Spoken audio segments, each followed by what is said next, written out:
बार की बात है, एक गांव में एक किसान रहता था। उस किसान को जानवर पालने का बहुत शौक था। उसके पास पहले से ही बहुत सारी भैंसें थीं, जिनका दूध बेचकर वह अपना घर चलाया करता था। तो एक दिन उस किसान ने एक खरगोश और एक बंदर को भी अपने घर में पाल लिया।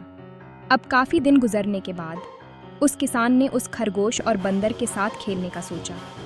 उस किसान ने अपने खेत में बहुत सारे छोटे छोटे गड्ढे कर दिए और फिर उन गड्ढों पर मिट्टी डालकर उन गड्ढों को बंद कर दिया। किसी एक गड्ढे में उस किसान ने एक गाजर को छुपा दिया। अब उस किसान ने खरगोश और बंदर को उस गाजर को ढूंढने के लिए कहा।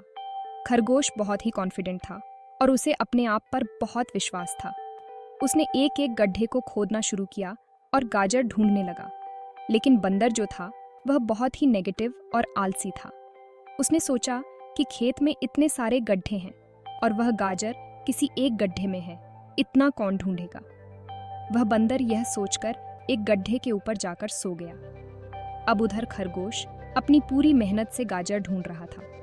एक एक करके खरगोश ने सारे गड्ढे देख लिए, लेकिन उसे किसी भी गड्ढे में गाजर नहीं मिली। सिर्फ एक गड्ढा बाकी रह गया था, जिसके ऊपर बंदर सो रहा था। अब खरगोश बंदर के पास जाता है और उसे उस गड्ढे पर से उठने के लिए कहता है। जैसे ही बंदर उस गड्ढे पर से उठता है, खरगोश गड्ढा खोदकर गाजर बाहर निकाल लेता है और अपने मालिक को ले जाकर दे देता है। बंदर यह देखकर हैरान हो जाता है कि जिस गड्ढे के ऊपर वह इतनी देर से सो रहा था, गाजर उसी के अंदर थी। वह सिर्फ एक बार खोदकर देख लेता तो गाजर उसे मिल जाती और वह मालिक की नज़रों में बड़ा बन जाता। यही सोचकर वह अपने किए पर पछता रहा था। दोस्तों, इस कहानी से हमें 3 बहुत बड़ी सीखें मिलती हैं। पहली ये है कि हमें कभी भी अपने काम के प्रति नेगेटिव नहीं सोचना चाहिए।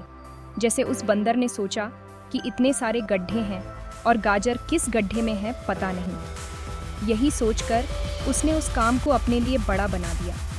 और दूसरी सीख हमें इस कहानी से यह मिलती है कि हमें एटलीस्ट कोशिश भी तो करनी चाहिए, क्योंकि हम जब तक कोशिश नहीं करेंगे, किस्मत भी हमारा साथ नहीं देंगी। अगर वो बंदर जिस गड्ढे पर सोया हुआ था वहाँ से ही गाजर को ढूंढना शुरू करता तो उसे गाजर मिल जाती, लेकिन उसने कोशिश ही नहीं किया। और तीसरी सीख हमें इस कहानी से यह मिलती है कि हमें जल्दी हार नहीं माननी चाहिए। अब हमें नहीं पता कि हमें अपने काम में कौन से साल में कामयाबी मिलेंगी। वह 2025 हो सकता है, 2030 हो सकता है या 2032 भी हो सकता है, लेकिन हमें कामयाबी तभी मिलेंगी जब हम पॉजिटिव सोच के साथ कोशिश करते रहेंगे और हार नहीं माने। तो अगर आप इस कहानी को और भी लोगों तक पहुंचाना चाहते हो तो इस वीडियो को लाइक करो, ताकि हर अपडेट आपको मिलती रहे।